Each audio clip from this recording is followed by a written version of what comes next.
with the signature of this Breaking news bill. alert.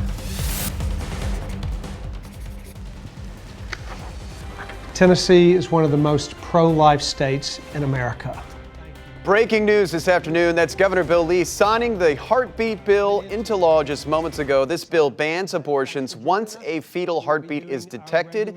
The governor says it's up to the government to protect the most vulnerable in the community, and he considers the unborn as some of the most vulnerable people. Abortion activists had already promised to appeal this bill.